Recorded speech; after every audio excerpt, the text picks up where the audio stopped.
The reality of this week in Pittsburgh is defined by urgency, health, and the weight of a season that has come down to one single night against Baltimore. Everything Mike Tomlin said in his weekly press conference points to that reality. This is not just another divisional game. This is a moment that will define whether this season meant something tangible or whether it ends abruptly. And it starts with the injury situation, because that is where the Steelers are feeling both the pain and the hope at the same time. The most significant loss is Darnell Washington. Tomlin confirmed that Washington underwent arm surgery to repair a broken forearm suffered against the Cleveland Browns, and his season is officially over. There is no late comeback, no miracle return, not even if the Steelers were to go on a deep postseason run. Washington is done for the year, and that matters more than some might initially realize. He is not just another tight end on the roster. He is the foundation of the heavy personnel packages, the physical edge in the run game, the massive presence defenses have to account for when Pittsburgh wants to impose its will. Losing him this late in the season forces Arthur Smith and Aaron Rodgers to rethink how they use the rest of the tight end room. Pat Freiermuth, Jonnu Smith, Connor Hayward, and even Spencer Anderson and Jumbo looks now have to collectively replace something that cannot truly be replicated, which is Washington's size, strength, and blocking impact. This is a real blow to the offensive identity at a critical point. At the same time, there is optimism, and it starts with TJ Watt. Tomlin sounded confident that Watt will be able to play on Sunday night. Watt was a limited participant in practice last week, and Tomlin said he looked great. With the season on the line, it is hard to imagine number 90 not being on the field in some capacity. Watt understands what this game represents. He understands the frustration around the lack of postseason success and the expectations that come with wearing black and gold. If he can play, he will play, and his presence alone changes how Baltimore has to approach this game. Even at less than 100%,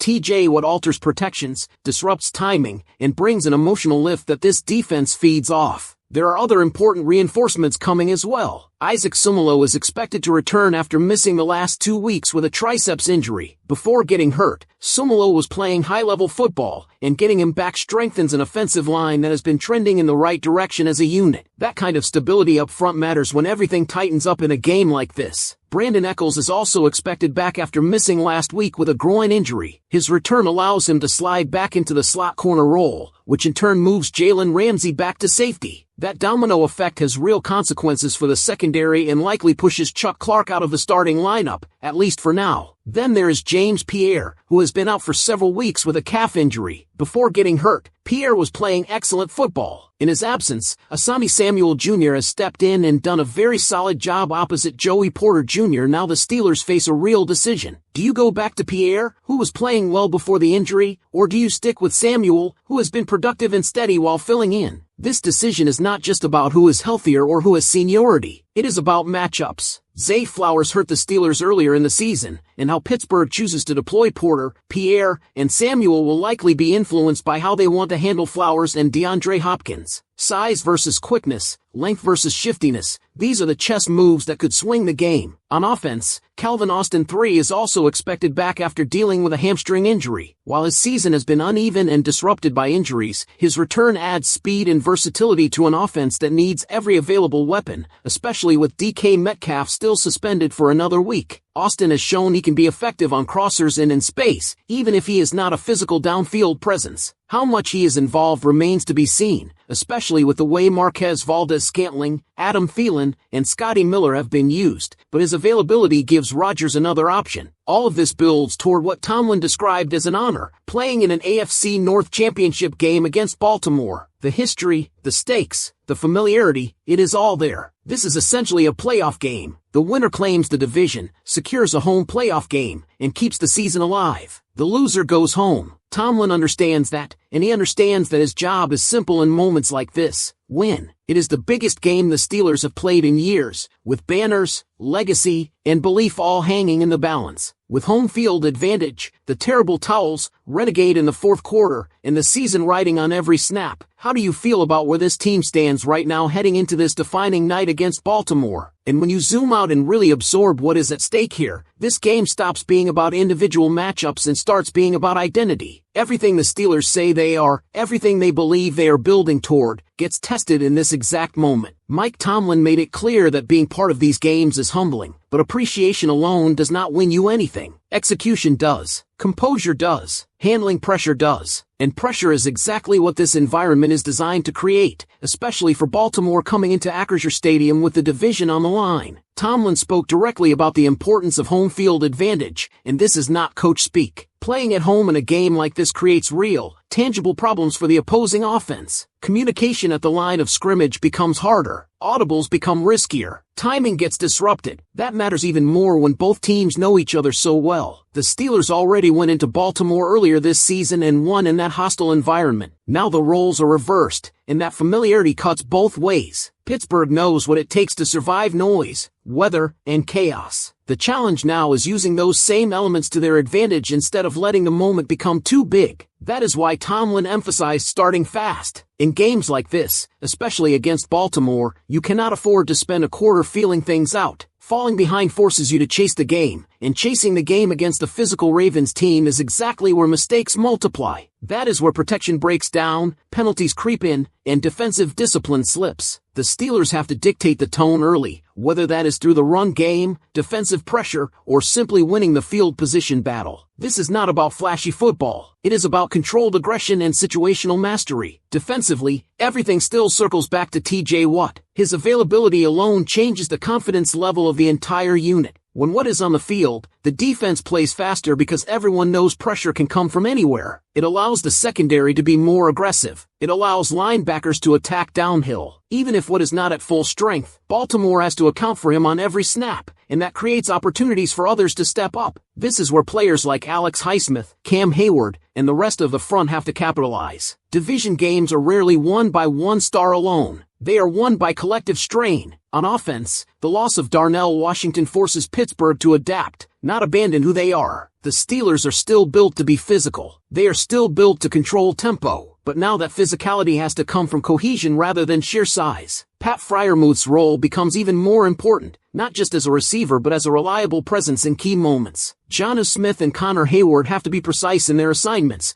because there is no margin for error when you are trying to replace Washington by committee. Aaron Rodgers, meanwhile, has to balance patience with urgency. This is not a game where you force throws just to make a statement. It is a game where protecting the football is just as valuable as scoring points. The return of Isaac Seumalo quietly supports that entire approach. Interior stability against a physical Baltimore front is critical, especially in short yardage and red zone situations. These are the moments that decide division titles. 3rd and 2, 4th and 1. A late drive when the defense knows you want to run the ball and you still have to execute. That is where games like this are truly decided, far more than on highlight plays. And then there is the emotional layer, which cannot be ignored. This fan base has waited years for a moment that feels meaningful again. A division championship is not the final goal, but it is not meaningless either. It represents progress. It represents survival in one of the toughest divisions in football. Hanging a banner may not satisfy everyone, but it matters inside that building, and it matters to players who have poured everything into getting to this point. The Steelers have an opportunity to turn a season filled with questions into one that carries real weight. This is why Sunday night feels heavier than a normal Week 18 game. This is not about projections or percentages anymore. This is about one stadium, one opponent, and 60 minutes that will define how this season is remembered. Everything is set. The injuries, the returns, the matchups, the atmosphere. Now it comes down to execution when the lights are brightest. If you believe this team is ready to take that step, make sure you're subscribed to the channel, drop a like on the video, and stay locked in because the coverage continues right here on screen. Because once the ball is kicked and the noise hits its peak, none of the storylines matter anymore unless the Steelers can handle the moment snap by snap. This is where discipline becomes everything. Baltimore will test Pittsburgh's patience, especially early, trying to force mistakes through disguised looks, pressure packages, and physical play after the whistle. The Steelers cannot afford to get dragged into emotional errors. Penalties in a game like this are not just lost yards, they are lost momentum, and momentum in an AFC North championship game is almost impossible to recover once it swings. This is also where experience has to show up. Mike Tomlin has been in these moments before, and while postseason success has been limited in recent years, his teams are rarely unprepared for the environment itself. Preparation, however, does not guarantee execution. That responsibility falls on the players. Veterans on both sides of the ball have to steady the younger guys when the game inevitably tightens. Drives will stall. Big plays will be missed. That cannot snowball. The Steelers have to stay connected to the game plan even when the scoreboard is uncomfortable. Offensively, the margin for error is thin. With Darnell Washington out and DK Metcalf still suspended, every snap demands clarity. Route depths have to be precise. Blocking assignments have to be clean. Aaron Rodgers does not need to play hero football, but he does need to be decisive. Baltimore thrives when quarterbacks hesitate, when timing breaks down just enough for pressure to arrive. Quick decisions, smart checkdowns, and situational awareness are what keep drives alive and keep the defense rested. Calvin Austin III's return adds a layer of unpredictability, but only if used correctly. His speed can stress a defense horizontally and force linebackers to hesitate. That hesitation can open lanes for the run game and intermediate routes, but forcing the ball to him just because he is back would be a mistake. Balance is the key theme here. Nothing about this matchup rewards impatience. Defensively, the secondary decisions loom large. Whether it is James Pierre or Asante Samuel Jr. lining up opposite Joey Porter Jr., communication has to be flawless. Baltimore will test leverage, spacing, and eye discipline. Zay Flowers already showed earlier in the season that he can be dangerous if given free releases or soft coverage. The Steelers cannot afford coverage busts. In a low-margin game, one blown assignment can undo 3/4 of solid football, and that brings everything back to what this game truly represents. This is not just a chance to beat Baltimore. This is a chance to close a season with authority, to say that the injuries, the adjustments, the criticism, and the pressure did not break this team. Winning the division means earning the right to play at home again. It means extending the season. It means validating the work that went into getting here. Losing means everything stops immediately, and all the questions get louder. That is why this game feels different, because it is different. It is survival football. It is legacy football. It is the kind of night that defines how players and coaches are remembered in Pittsburgh. 60 minutes to decide whether this season is a stepping stone or a dead end. And as the final stretch of this story unfolds, the truth is that the Steelers do not need perfection to win this game, but they do need clarity. They need to know exactly who they are when the game tightens and when the Ravens inevitably push back. Baltimore will make a run. They always do in games like this. The question is whether Pittsburgh can absorb it without panicking, without abandoning what brought them here in the first place. This is where situational football becomes everything. Third downs, red zone possessions, 2-minute scenarios before the half. These are the moments that separate teams that survive from teams that collapse. Field goals instead of touchdowns can decide a division. A single turnover can flip the entire night. That is why ball security, clock management, and discipline matter more than explosive plays. This is not about winning pretty. This is about winning correctly. Mike Tomlin talked about the honor of being in these games, but honor only exists because of what is at risk. The Steelers are playing for more than a week added to the schedule. They are playing for credibility inside their own locker room and with a fan base that understands how rare moments like this truly are. Opportunities to win the AFC North do not come often, and when they do, you cannot assume another one will be waiting next season. That reality is what sharpens every decision, every snap, every adjustment. The atmosphere at Acrisure Stadium will reflect that. Noise that disrupts communication, energy that feeds the defense, pressure that forces visiting offenses to simplify. But home field advantage only matters if the Steelers give the crowd something to amplify.